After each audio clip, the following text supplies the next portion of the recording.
These are the funniest conversations in Joe Rogan history, so who better to start with than the legend Theo Von, who had Joe Rogan in stitches whilst talking about hats. The worst is if you're jerking off with a hat on, bro. You're going to hell, I think. Fedora. Yeah, that's the worst, bro. That's the most French thing you can do. Jacking off with them straw Kentucky Derby hats. Yeah, what's the worst hat to jack off? The worst hat to jack Probably off. a top hat, because you have to balance yourself while you're jerking off. Yeah. One of them chimney sweep hats. The best would be one of those Chinese hats, bro, because if you squat down low enough to the ground, you can almost hide under it and jerk off, you know? Those things would be dope, bro. The most confusing would be like one of them Daniel Boone raccoon caps. Yeah, but that You would... got that tail in your eye. You push you're blowing the tail's in the way.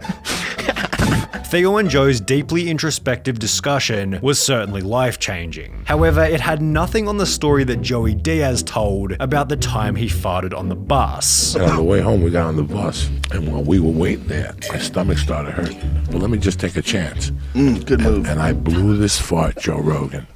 That was so bad. Right? We were on a bus, and people started running, you know, the school buses? People started running to the windows, right? To swing down the bus windows. But here's what gets better. I farted again. And the teachers were going, oh my God, he's changing flavors. But the worst thing was, the cheerleaders were crying. That's how bad it smelled. They were sitting in front of the bus going, Wait a minute, he's changing flavor. One of the teachers yelled out, oh my God, he's changing flavors.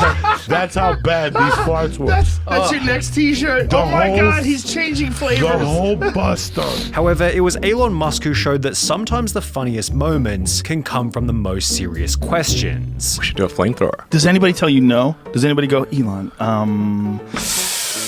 maybe for yourself, but selling a flamethrower, the liabilities, all the people you're selling this device to, what kind of unhinged people are going to be buying a flamethrower in the first place? Do we really want to connect ourselves to all these potential arsonists?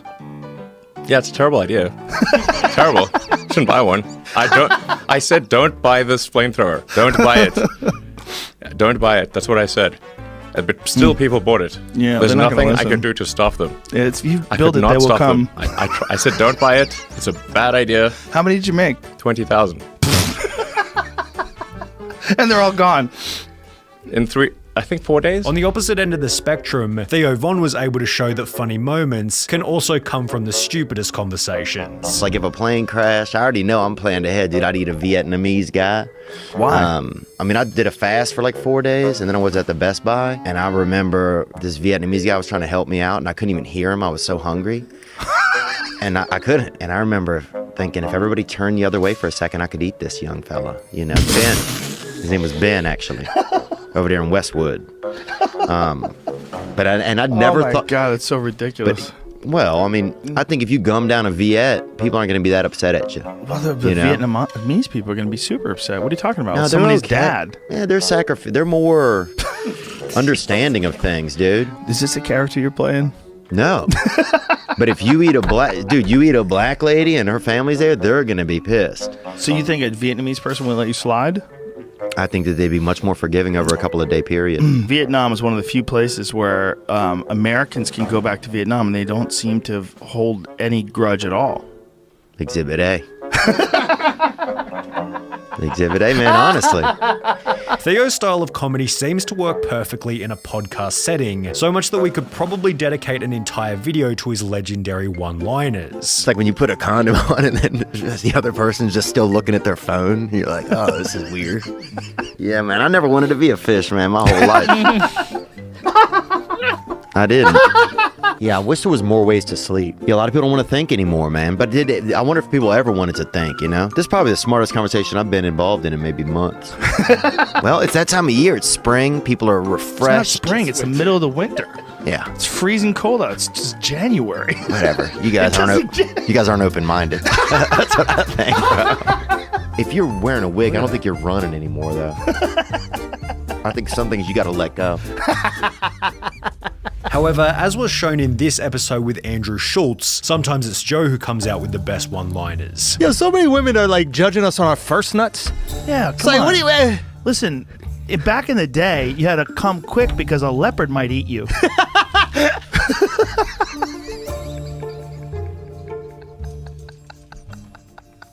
Why did I learn this excuse at 38? Babe, there's leopards It's around. built in. It's true. It's built into the human. But if we want to go back to hilarious stories, then it's almost impossible to go past Joey Diaz talking about the time his friend made French fries. He decided to make French fries. So he put the pot out. Those pots, you could bring it home with the hot oil, and they would boil, and you could throw French fries. America went crazy over it. Well, he did heroin and knotted up. That thing went on fire. I wake up to ba-boom, and alarms, and all some Kurt's waking me up, and we go out of the house, and the father's outside, and the grandmother, and fire trucks are coming from the side laying water, and they got the sirens. In the middle of all this, it's 8 in the morning, and we all look around and go, oh my God, Emil's still in the house. Bonehead was still in the house on fire. Bro, they turn the fire off, they go in. He's still with his feet up, with his hands crossed, Just heroin out of his watching TV like nothing happened. He slept through the fire? Oh my God, everything. When they woke him up, he goes, are my fries ready? This is how crazy this family was. Are my fries ready? Are my They're like fries Bonehead. ready? However, Joey Diaz isn't the only person on Joe Rogan to tell a classic story on the topic of food. I went to this gas station the other day, and the manager or something comes out, and he's like, hey, man, I'm a fan, you know, nice guy. And he's like, I just want to let you know we got fresh bread inside, fresh baked pizzas. We bake At a everything gas in-house. station? Right. Okay, so, right. That's my first thought. I'd just been inside, okay? There's nothing fresh in this joint, right? Okay? Nothing in there is fresh. Nothing in there ever even knew an animal, right? Or a garden. 0% chance, bro. So now I have to pretend that I'm smelling like pie and shit when I go, like, that's so you just get in small town, you know, smaller city stuff like that. He pulls out Pop-Tarts and pretends he just made them. Yeah, totally. He's just doing all of this. Yeah, he's got right out of the oven. he's got Ratatouille on the speaker system in there. Yeah. Then there was the time that Steve-O talked about his living situation. Even though I rented 4 apartments in the building. One Why was, did you rent 4? Because one was a skate park.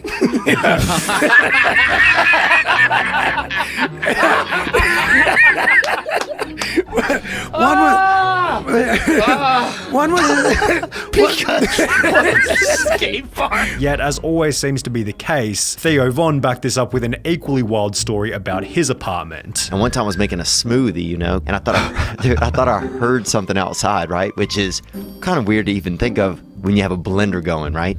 So I leave out of my apartment to go in the hallway, lock myself out with the blender going. 2:30 in the morning, coked up out of my brain, right? Now I have to go to my landlord, dude, who lives right down the hall. Oh, no. And tell him like, hey, man. 2:30 in the morning. I got locked out. I'm And the locked blender's out, on, and the blender's son. going. Oh my God, he must have hated you. Oh, the blender shorts out and smoke happens.